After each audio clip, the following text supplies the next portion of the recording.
Welcome to module 10.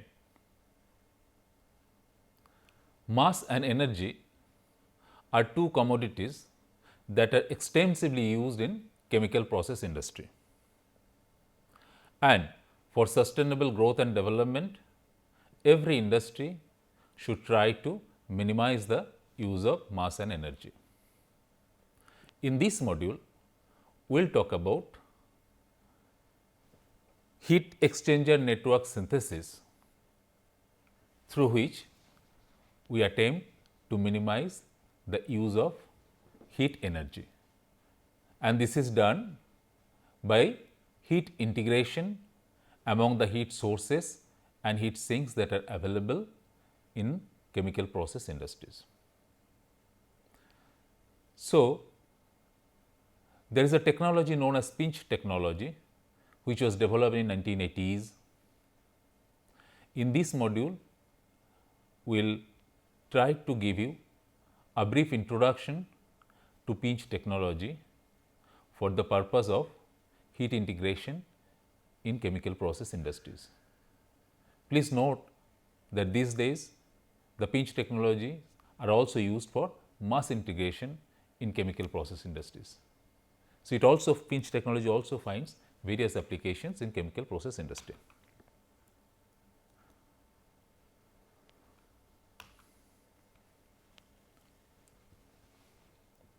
This is the onion diagram which shows the hierarchical nature of the chemical process design.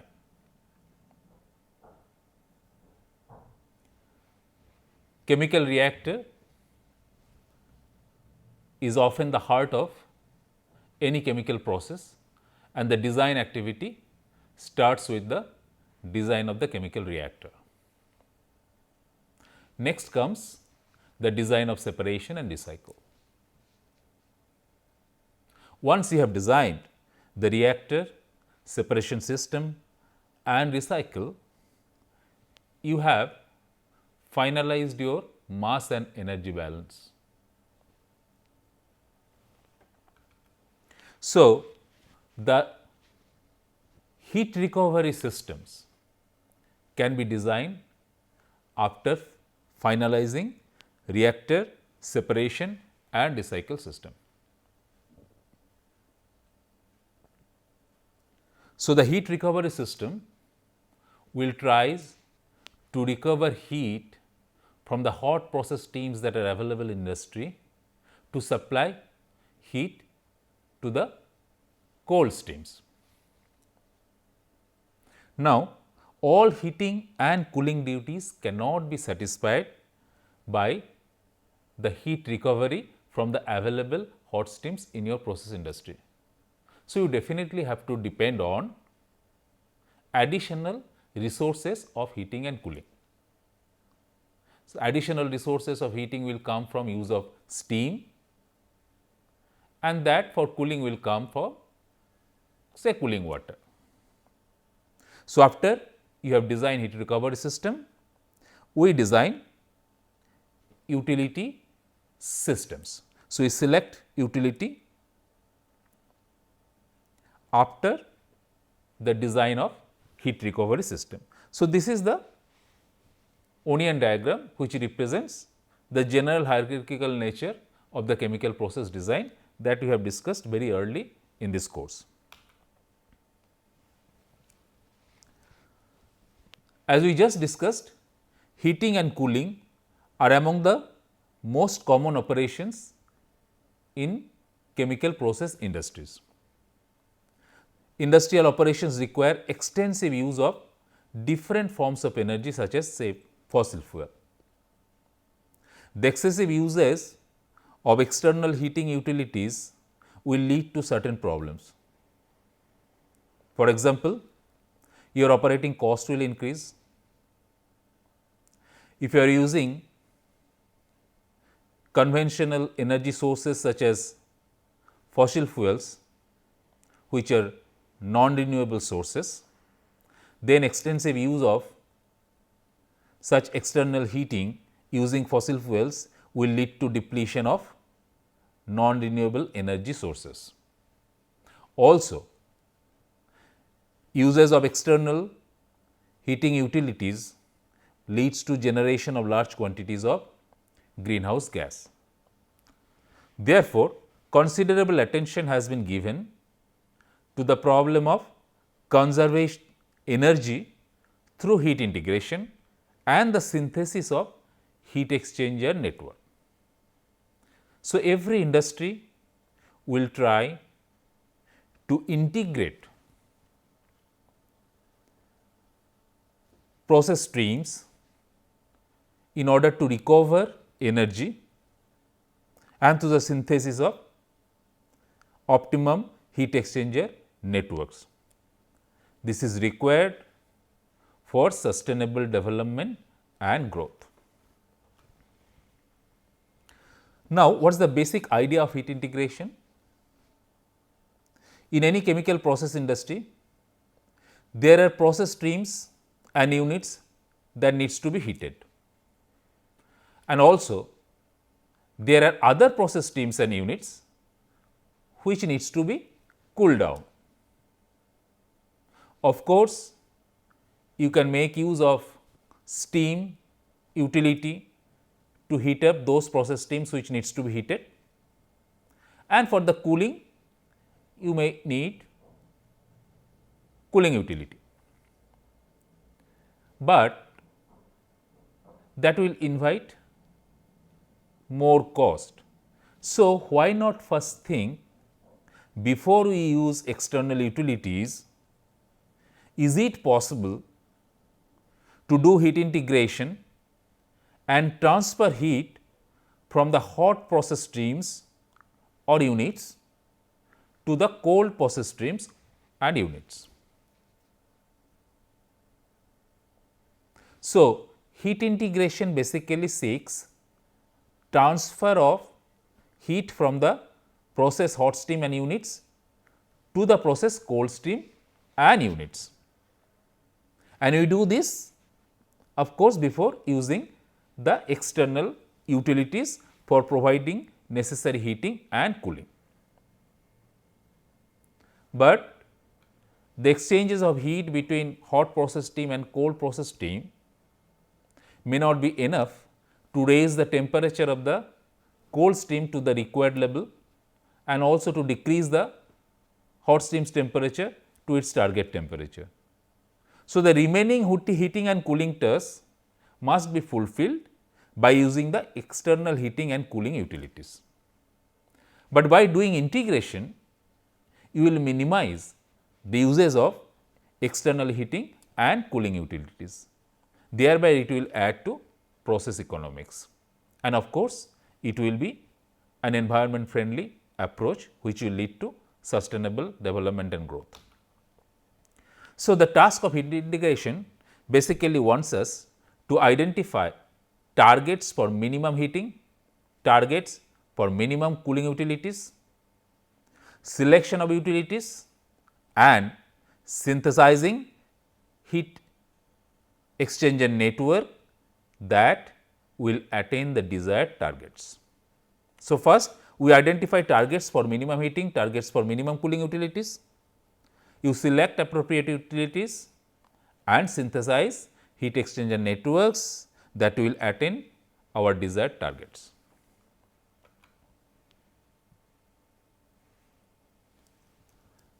The figures that you shown shows that in any chemical process industry, there may be series of hot process streams and there may also be several cold streams. So, network of heat exchangers can be established to exchange or recover heat from the hot streams and use that to heat up the cold streams. So, you can call this as interior network.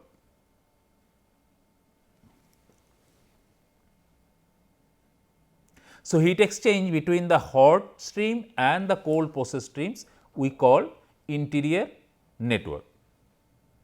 Now, this interior network may not be enough. Enough in the sense that when you want to raise the temperature of cold steam from the given temperature to a set temperature, maybe the heat content in the hot streams may not be enough to raise that temperature. So, you have to depend on external heating source. The same thing may be true for the decreasing the temperature of hot steam as well. So, again you will be depending on the cooling utility. So, in addition to interior network, we should also have network for heating, network for cooling. So, we will have interior network which exchanges heat between hot process steam and cold process steam, and then auxiliary network for heating as well as auxiliary network for cooling, which will perform the remaining heat duties after you have exchanged heat between the whole heat process steam and the cold process steam and recovered the heat.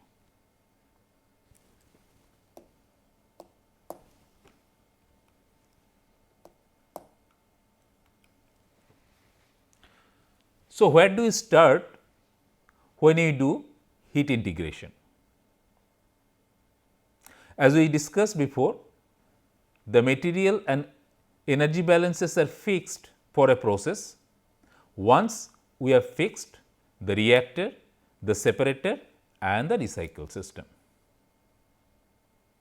So, during your conceptual synthesis of the flow sheet, once you have fixed the reactor system, the separator and recycle system, you have finalized your material balance and energy balance.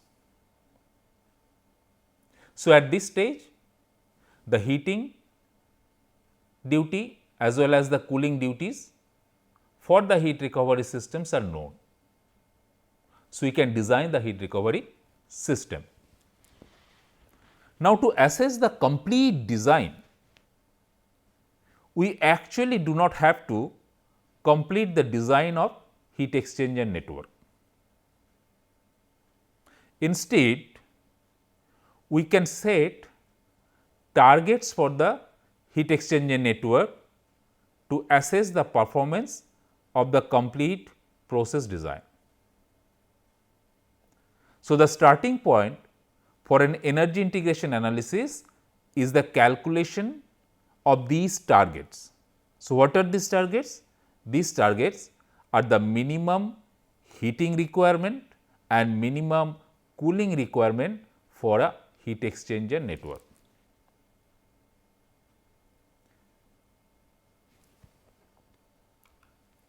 Similarly, we can also calculate the minimum number of heat exchangers required to obtain the minimum energy requirement without actually fixing the specification of heat exchanger network.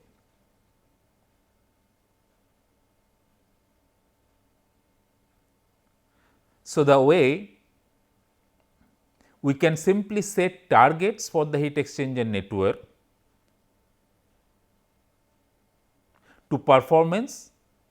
to assess the performance of the complete process design. We actually do not have to complete the design of the heat exchanger network. The information that is required to assess the performance of the complete design is the targets, energy targets for the heat exchanger network. These are the minimum heating requirement and the minimum cooling requirement for a heat exchanger network. Same way, we can calculate the minimum number of heat exchanger required to obtain the minimum energy requirements without specifying the heat exchanger network. Additionally, we can also set the minimum area requirement for the heat exchanger as targets. So, using these targets, we can actually assess both the energy and capital cost for the heat exchanger network. So, the setting these targets will be the starting point for analysis of any heat integration process. So, now let us define formally the problem for heat exchanger network synthesis. We say that given a set of hot process steams to be cooled, a set of cold process steams to be heated, flow rates and inlet outlet temperatures of process streams, the heat capacities of the streams, the available utilities, their temperatures and their cost per unit of heat provided or per unit of heat removed. Once these are given, we use to determine the heat exchanger network for energy recovery that will minimize the annualized cost of the equipment plus the annual cost of the utilities. So, this is the formal definition of our heat exchanger network synthesis problem. Now, we will start the introduction to pinch technology as a method for heat integration. The design of a heat exchanger network for a simple process with only one or two streams that need heating or cooling is a straightforward design task. But when there are many hot streams, there are many cold streams, the design is much more complex and there may be many possible heat exchanger networks. So, you have to choose the optimum one or the most suitable one for your process.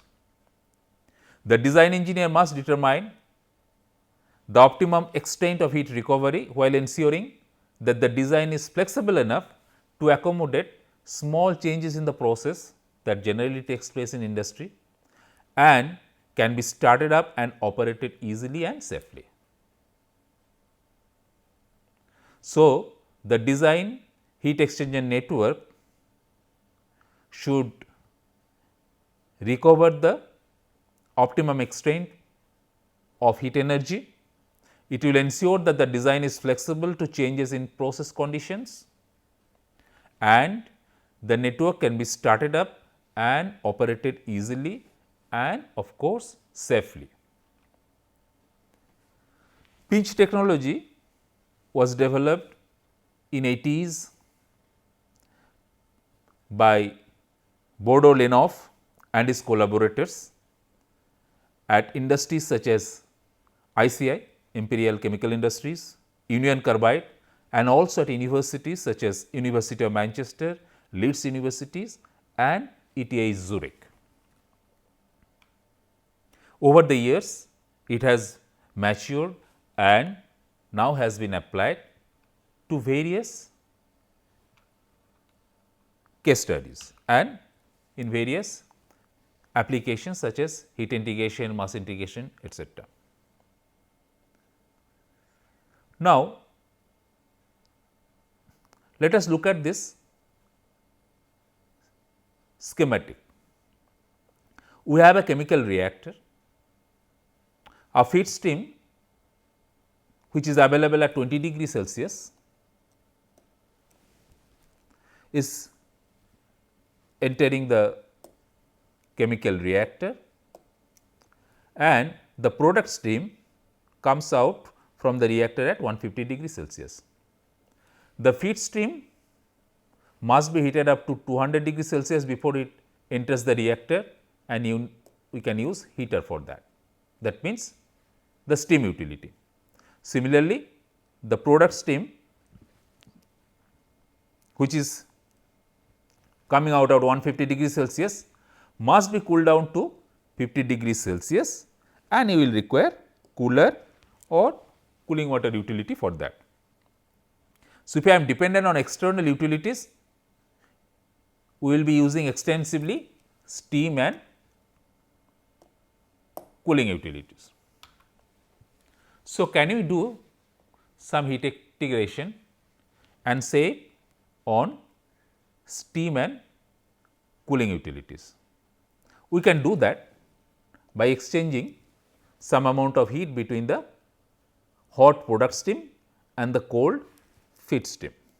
So, such kind of arrangement can be made, and of course, the additional heating will be provided by the heater and additional cooling after the exchange between the these two process streams will be done by the cooler. So, this will lead to reduced use of steam and the cooling utility.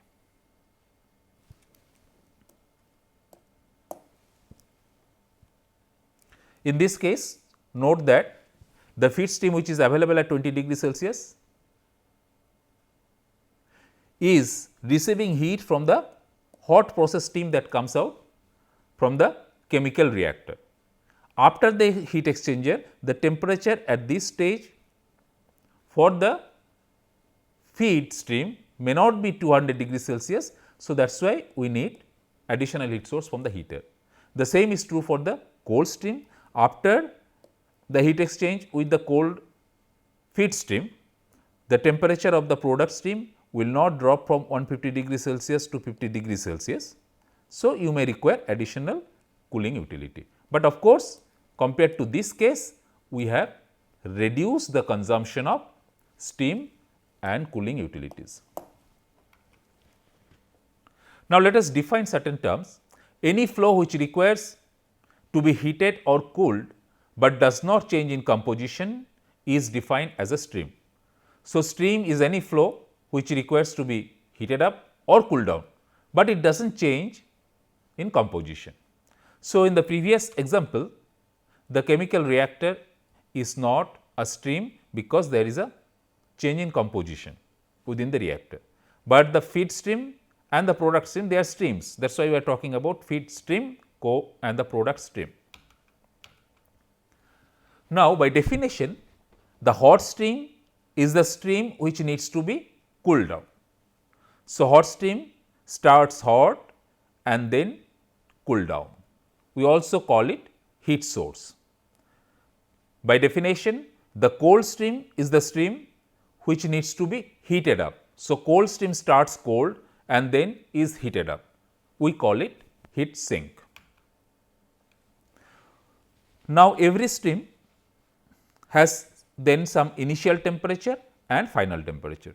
So, we define two additional terms, supply or source temperature and target temperature. Supply or source temperature is the initial temperature of the stream and target temperature is the final temperature of the stream. So, both cold stream and the hot stream has supply temperature and target temperature. Supply temperature is the initial temperature and target temperature is the final temperature. We will define one more term known as heat capacity flow rate. Heat capacity flow rate of each stream is defined as the mass flow rate of that stream multiplied by the specific heat capacity of that stream. So, if the specific heat capacity is taken as constant, say over the temperature range of supply to the final temperature. So, initial temperature, between initial temperature and the final temperature, if the specific heat capacity is considered constant, then the heat capacity flow rate will be defined as m into Cp, where m is mass flow rate, say in kg per second, and C subscript p, Cp is the specific heat capacity of the stream in the unit of, let us say, kilojoule per kg degree Celsius or kilojoule per kg degree Kelvin. We also make an assumption here that no phase change is taking place. So, the heat capacity flow rate is mass flow rate multiplied by specific heat capacity. For a stream requiring heating, that means a cold stream, from a supply temperature T s to a target temperature T t, we can calculate the total amount of heat that needs to be added. And the total amount of heat that will be added when I increase the temperature from supply temperature to the target temperature will be equal to the enthalpy change of the stream. So, the total heat added to a cold stream to change the temperature from supply temperature T s to target temperature T t will be Q into C p d t integration T s to T t, which is C p into T s minus T t. So, this is the change in enthalpy we define.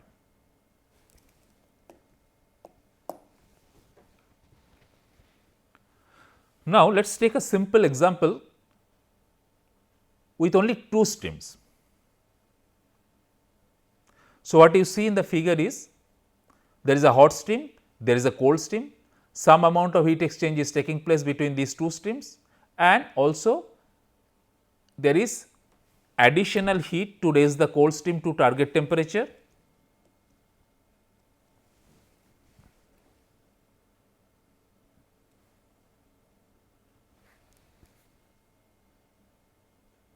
And additional cooling to bring the hot stream to its target temperature. So, there is a hot stream and there is a cold stream, they are exchanging heat here in the heat exchanger. Then the additional requirement are supplied by the cold utility for the hot stream and by the hot utility for the cold stream.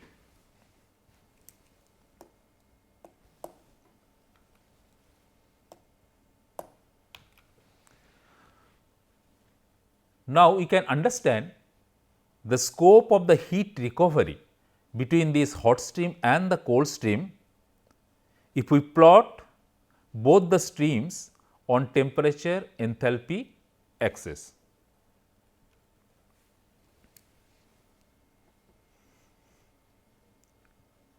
So, what you see now is the temperature enthalpy plot for both the hot stream and the cold stream. Note that it will be a straight line. We are considering that the specific heat does not change between the supply temperature and the target temperature. It is a straight line. If the assumption does not hold, then of course, it will be a curved line, but then we can always consider that as a piecewise linear segments, and thereby it will be a series of straight line segments. Now, let us calculate the slope of the lines in the TH plot. We know that delta H is Cp into del T. So, dt dH, which is the slope of the line in the TH plot, is 1 by Cp. So, what it means is that the streams with low Cp, that means streams with low heat capacity flow rate, will have very steep slope. On the other hand, streams with high Cp will have low slopes in the TH plot.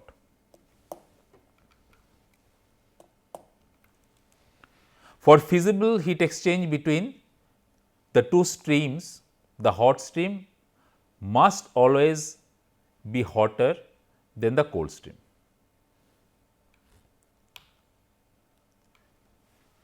Also, for heat to be exchanged, a minimum temperature difference must be maintained between the hot stream and the cold stream. So, this minimum temperature difference that must be maintained between the hot stream and cold stream is referred as delta T minimum on the diagram.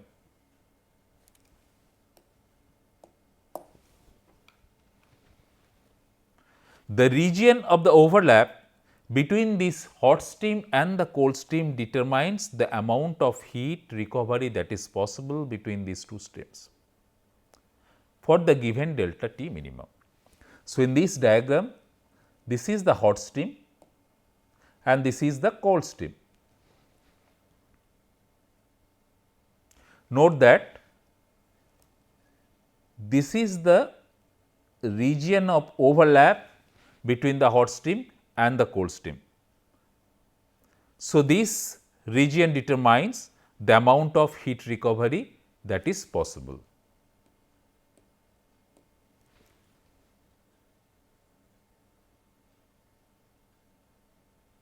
Note here,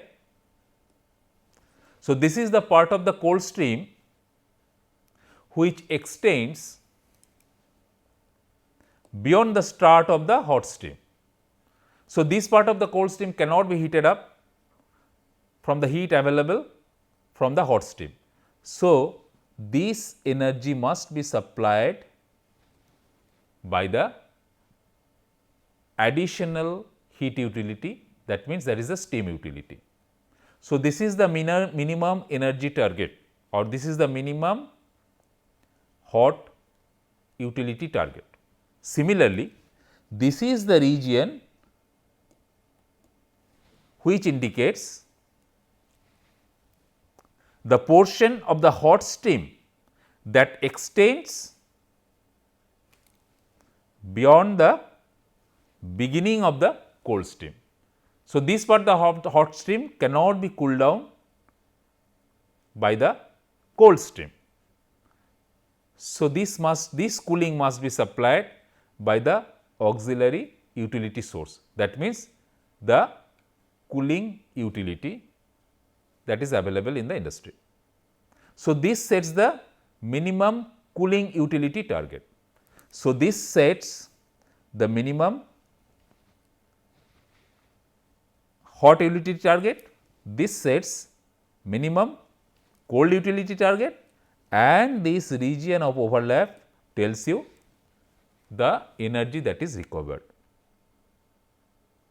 And note that this is for the given delta T minimum. Delta T minimum can be varied, we will come to that. So, this is we just discussed the part of the cold stream that extends beyond the start of the hot stream cannot be heated by the recovery and requires steam. So, this is the minimum hot utility or energy target. Similarly,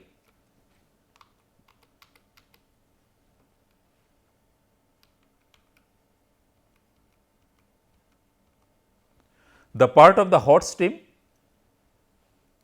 that extends beyond the start of the cold stream cannot be cooled by the heat recovery and requires cooling water.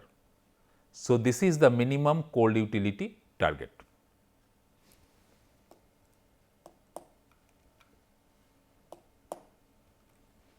Now, let us take an example with some numbers, so that we can understand how much of these savings that are possible. So, we have two streams, cold stream and hot stream. The cold stream starts with temperature 40 and the target temperature is 110. The hot stream is available at 160 degrees Celsius and its target temperature is again 40 degrees Celsius. So, we have plotted the TH diagram for delta T minimum equal to 10 degrees Celsius. So, here the heat recovery that is possible is obtained from this overlap region between these two stream and this is 11 megawatt. The steam utility that is required, the minimum target is 3 megawatt. Similarly, the minimum cold utility target is 1 megawatt.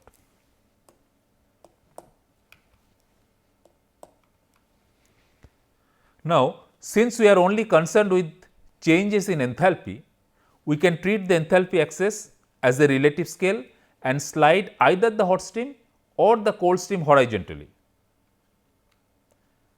The temperatures or enthalpy change for the streams and hence their slope cannot be changed, but the relative position of the two streams can be changed by moving them horizontally relative to each other.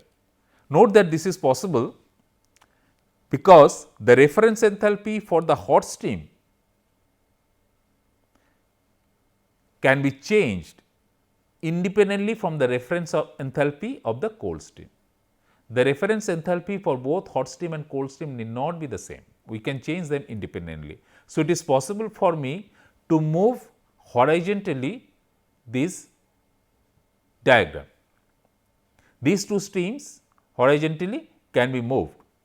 So, their relative positions can be changed.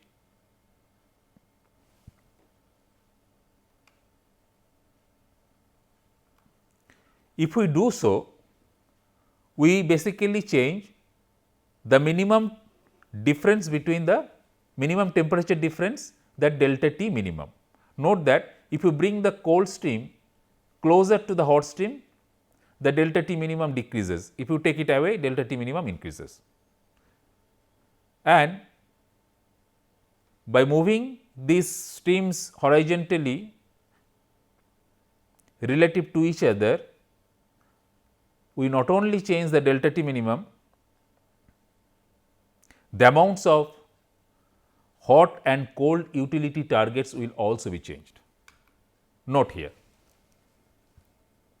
So, this was the original diagram. Now, I have decreased the delta T minimum. As I decrease the delta T minimum, the region of overlap increased. So, the amount of heat exchanger recovered increased, but that will then decrease the utility requirement, because you are recovering more amount of energy. But of course, as you recover more amount of energy, your heat exchanger area will be more and delta T minimum is decreasing. So, the log mean temperature difference or the temperature driving force will also decrease. So, that will lead to increase in capital cost, because it will lead to increased area of heat transfer.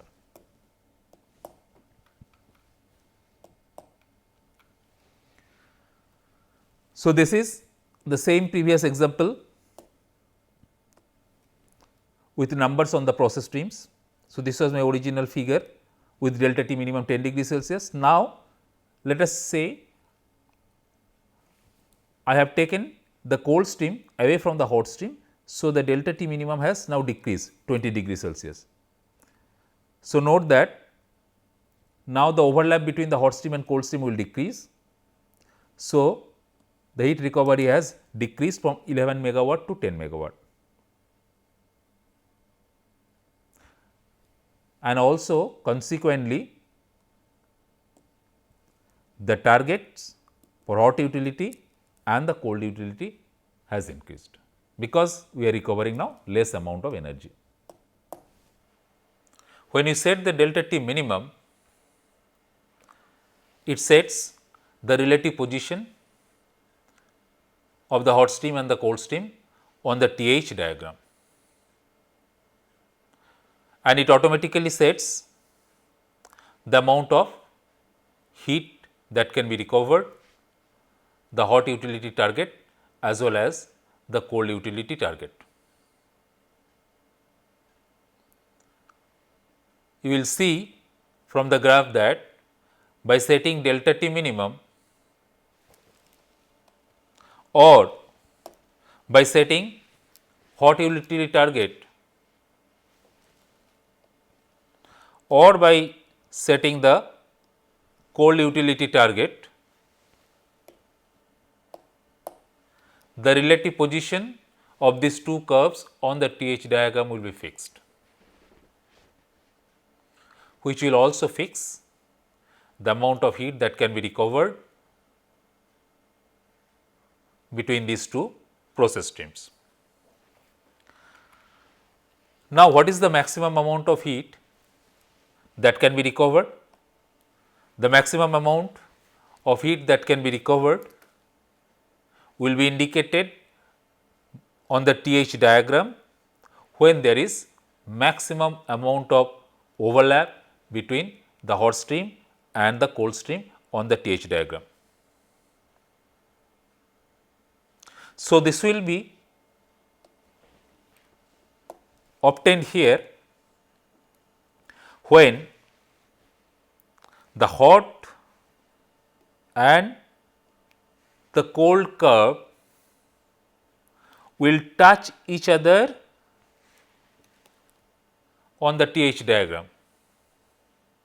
Note that this is the scenario when you will have the maximum degree of overlap between the cold stream and the hot stream.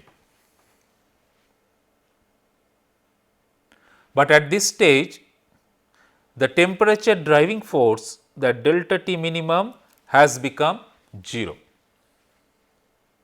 So, although you are recovering maximum amount of heat, the temperature driving force is 0. Note that you will require a heat exchanger through which this hot stream and cold stream will be passed to recover the heat. For example, you may pass it through a shell and tube heat exchanger. But if delta T minimum, if the driving force is 0, it basically means that your heat exchange surface requirement will be infinite. We say that the heat exchanger is pinched at the end where hot and the cold curves meet. So, delta T minimum must be set with practical consideration. As the delta T minimum value decreases, there is greater degree of overlap between the hot stream and the cold stream, energy recovery increases. So, you save money on the utility cost, operating cost decreases. But to recover more amount of energy, you need heat exchanger with more surface area. Also, the temperature driving force for the heat transfer decreases with decreasing value of delta T minimum. So, heat exchanger will have both larger heat duty as well as smaller temperature driving force, that is LMTD value. So, decreasing the delta T minimum value will lead to increase in heat transfer area, which will lead to increase value of capital cost of the exchanger. But we are saving on the utility cost. Also, you will require lower size heater and cooler. But with decreasing value of delta T minimum and in the limiting value of delta T minimum 0, heat transfer area become infinite. So, the cost will also be infinite. So, the capital cost will increase with the decreasing value of delta T minimum, but energy cost will decrease. So, with decreasing value of delta T minimum, capital cost will increase, but energy cost will decrease. Exactly reverse will happen when delta T minimum increases. When delta T minimum increases, there is less amount of overlap, heat exchanger surface area will be reduced, capital cost will decrease. But now utility cost will increase, so energy cost will increase. So, if I combine both the energy cost and the capital cost, I will get the total cost. So, the variation of the total cost with respect to delta minimum will now show a minimum. that will give me economic delta T optimum. So, economic delta T minimum value, most economic delta T minimum value will be obtained from cost consideration, both capital cost and the operating cost.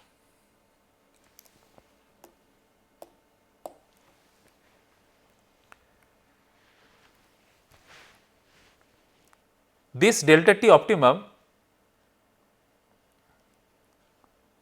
is generally flat over a broad range of temperature from 10 degrees Celsius to 30 degrees Celsius. So, between 10 degrees Celsius to 30 degrees Celsius, this delta T optimum is not very sensitive. We will talk about delta T minimum more in our future classes. With this, we stop our discussion here.